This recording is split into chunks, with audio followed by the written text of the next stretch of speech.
So I've just forced Professor Peter Adams on Facebook Messenger to answer a few questions of mine. Okay, I've already asked him one question. How many seconds in a day, Dave? Peter? Professor Peter? 60 times 60, 3,600, times 24, which I think you told me was something like 84,000 seconds in a day. 86,004. And they go so quick, don't they? They certainly do, and we're passing a few of them right now. And, yeah, we are. In your own words, explain how a knight moves. Okay, a knight moves. It's like a helicopter. It's the only piece that can jump over another piece and come down. No other piece can get out of a barricade at the start of the game apart from the knight. And it can actually jump over pieces in front of it. And it goes 2 squares in, forwards, backwards, or side, and then 1 square to the either side. It's like an L shape. But Magnus Carlsen can explain it quite well. Oh, you've heard him. Only you would say it that way. They say to him, which is greater, 2/3 or 3/4? Oh, 3/4, surely. 3/4. What about 2/5 or 1/3? 2/5. How many, done that? How long is 1 billion seconds? How long is that in time, 1 billion seconds? 3 years? 31 years and a half. Wow. 1 billion seconds. I've gone through 2 billion seconds in my life then. The quote of what was CJS Purdy's first name? Cyril. No, Cecil. Clive. Cecil. I knew it was some sort of Englishy funny name. Yeah. Where did he reside in Australia? And don't say in a home. In a home. Hopefully. I'm going to guess Adelaide. No, he lived somewhere where New South Wales, Sydney. Okay. Right. So I've just been, when in the time scramble for chess, I'm mentioning a great quote, a great idea for when you're in a chess time scramble.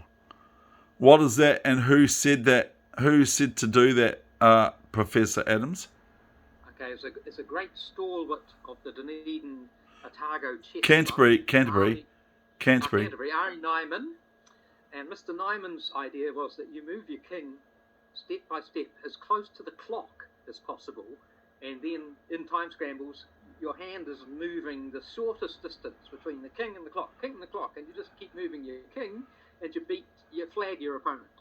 I think that's actually a fantastic idea for over the board chess, not on the computer, but if you're over the board, don't have your arm reaching miles, just have your king beside the clock and go forwards, backwards. Flag your opponent. Great tactic.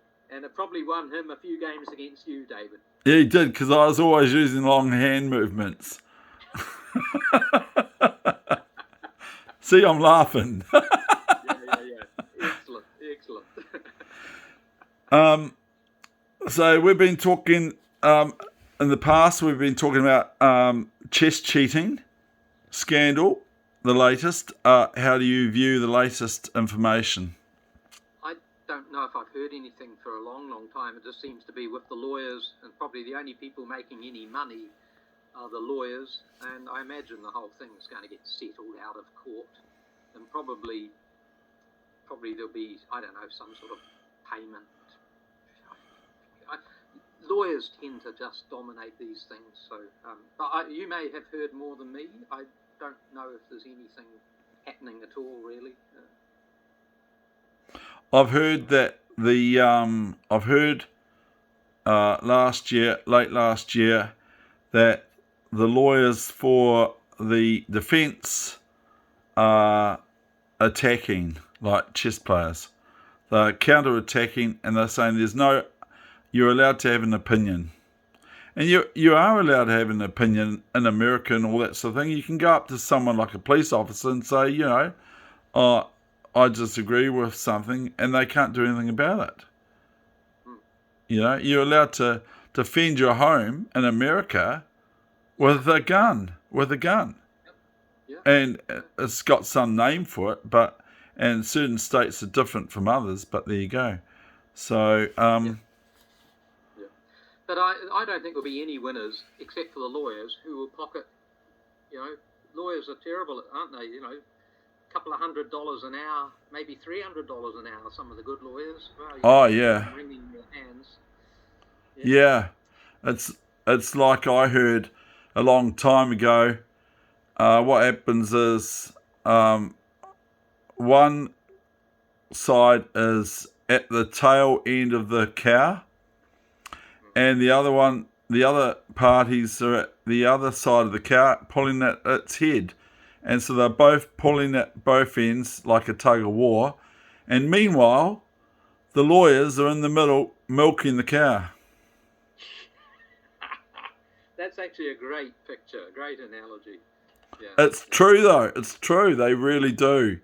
I think they just like we think, or I would think that if I go to court, it's a place of legalness and things are going to be corrected, and that's the thing. But they're not, or represented properly. And yeah, so there you go. I'm going to stop this recording so you can say goodbye, and then we can keep talking because it's Facebook till you say to go away. That's great. Yeah, great. You stop recording and we'll keep talking. Goodbye, Facebook world. Oh, YouTube world. Sorry. And you've been enjoying Mum's little wee videos on the net. I love the one, you'll eat what the pot provides. That's what, that's life, isn't it? Yes. Take what comes. Yeah. Take what comes, and I like that saying. She's a philosopher, your mother. Ate what the pot scrapped. Well, not all the time. Well, go hungry then, David. Okay, but yeah. Okay, I'm going to stop this now, but thank you again, Professor Adams, and and go and have a check of Heather Wegener. She's got a YouTube channel now. She's had one for a while, and some of the things she's even singing. One of the videos she's singing, and she might go viral. Oh, what will I do then? I hope she does. I hope she goes viral because she's doing some really creative things. She's very creative. But Lord help me if she goes viral and I don't. I won't hear the end of it. I won't hear. But my favourite one, I don't know if I made this one, and I'll go to close it. My favourite one that I think I made up is, I keep getting your answer phone. I'm getting to know her more than I know you now. Okay, I'll see you, Peter, and I'll keep talking, but I'm going to close this video, okay? Excellent. Cheers, thanks.